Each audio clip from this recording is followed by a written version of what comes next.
जो मालूमात पहुंचाई जाती है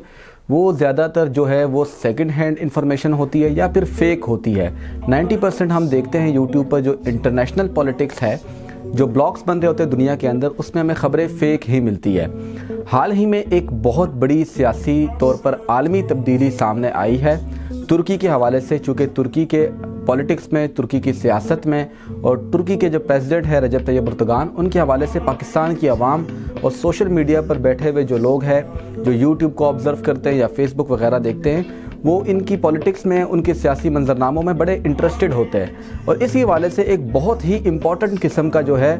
एक बयान आया है जो कि रजब तैयब एर्दोगान की जानिब से दिया गया है। ये बयान मैं आपके साथ शेयर करूंगा और इस बयान को यूरो न्यूज़ ने रिपोर्ट किया है। इसका लिंक मैं आपको डिस्क्रिप्शन में दे दूंगा, आप जाके पढ़ सकते हैं। बहरहाल उसका स्क्रीनशॉट आप इस वक्त स्क्रीन पर देख रहे हैं कि इसमें क्या बताया गया है और इसके आगे असरात क्या आने वाले हैं। बड़े खौफनाक किस्म के असरात तुर्की की सियासत पर आने वाले हैं। रजब तैयब एर्दोगान, उनका बैकग्राउंड बड़ा ही मजबूत रहा। वो इस्तांबुल के मेयर रहते हैं, उसके बाद वज़ीर आज़म बनते हैं और उसके बाद तुर्की के जो है वो सदर बन जाते हैं। और एक आप कह सकते हैं कि इस्लामी दुनिया में एक इन्फ्लुएंशियल शख्सियत थे। उनके जो आप कह सकते हैं कि ताल्लुकात आलमी लेवल पर बहुत ज़्यादा थे, बिलखसूस पाकिस्तान के साथ उनके ताल्लुकात बहुत अच्छे थे। लेकिन मुआशी लेवल से अगर हम देखते हैं ना, तो इस पर्सपेक्टिव से पाकिस्तान के साथ इतने कोई अच्छे ताल्लुकात तुर्की के हरगिज़ नहीं रहे। अलबत्ता तुर्की के सदर, जो कि उनका एक इस्लामिक माइंडसेट है,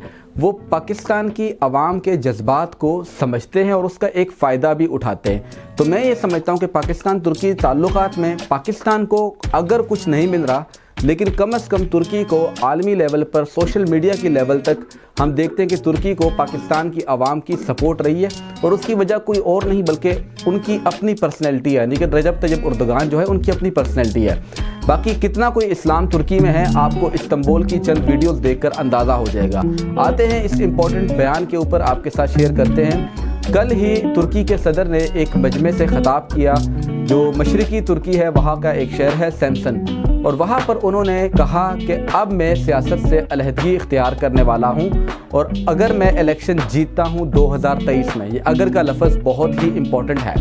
तो मैं अपनी जो हुक्मरानी है वो अपनी नौजवान नस्ल को मुंतकिल कर दूंगा। नौजवान नस्ल से मुराद हरगिज़ ये नहीं कि उनकी पार्टी का कोई नौजवान लीडर, कोई रहनुमा होगा, उनको हैंड ओवर किया जाएगा, पूरा का पूरा तुर्की उनके हवाले किया जाएगा, बल्कि नौजवान से मुराद ये था कि वो अपने ही ख़ानदान में किसी को सियासत सौंप देंगे।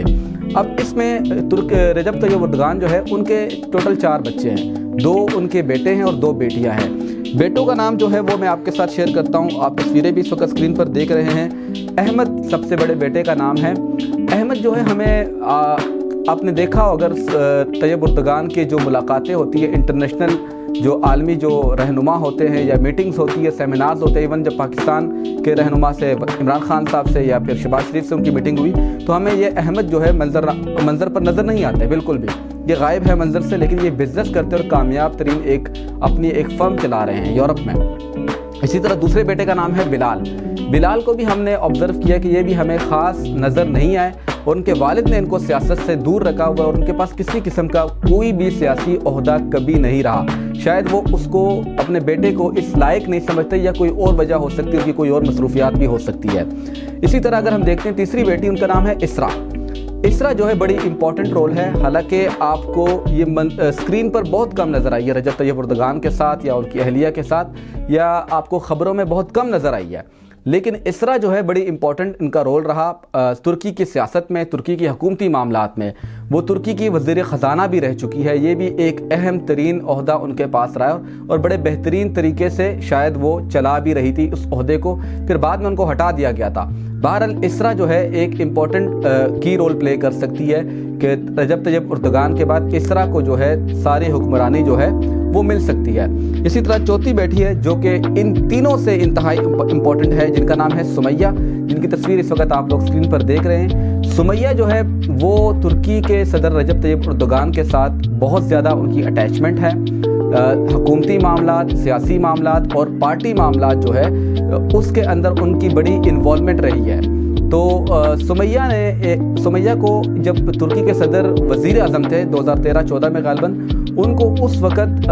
ایک چیف ایڈوائزر کا عہدہ بھی دیا گیا تھا، اور اس عہدے کے ذریعے وہ پورے کے پورے ریاست کو اور حکومت کو کنٹرول کرتی تھی اور ان کو انسٹرکشن جاری کرتی تھی۔ اس کے علاوہ سمیہ کی ایک بہترین بات یہ کہ وہ اس سیاست میں آنے سے پہلے ایک کامیاب بزنس وومن تھی، اور اس کے ساتھ ایک ایکٹیوسٹ بھی تھی جو خواتین کے حقوق کے حوالے سے، چھوٹی بچیوں کے حقوق کے حوالے سے بڑے بڑے پلیٹ فارم سے جا کے اپنے آواز بلند کر چکی ہے، اور بہت دفعہ ہم نے دیکھا کہ انٹرنیشنل میڈیا نے ان کو کور کیا، ان کے اوپر ہیڈ لائنز بنتی رہی، اور ہمیں سمیہ جو ہے اکثر آپ کو سوشل میڈیا پر تصویروں میں رجب طیب اردگان کا اگر کوئی دورہ ہوتا ہے، سیاسی دورہ ہوتا ہے، تو اس دورے میں آفیشیل دورہ جو ہوتا ہے اس پہ آپ کو وہ ان کے ساتھ نظر آئے گی۔ تو اگر ان کے 4 بچوں میں سے، یعنی 2 بیٹے اور 2 بیٹیوں میں سے دیکھا جائے تو احمد، بلال اور اسرا کے بعد، یعنی اسرا ان تینوں سے پہلے جو سٹرونگسٹ کینڈیڈیٹ ہمیں نظر آتی ہے تو وہ کوئی اور نہیں بلکہ رجب طیب اردگان کی بیٹی سمیہ ہی ہے۔ اچھا، اب اس اعلان کے بعد، اس بیان کے بعد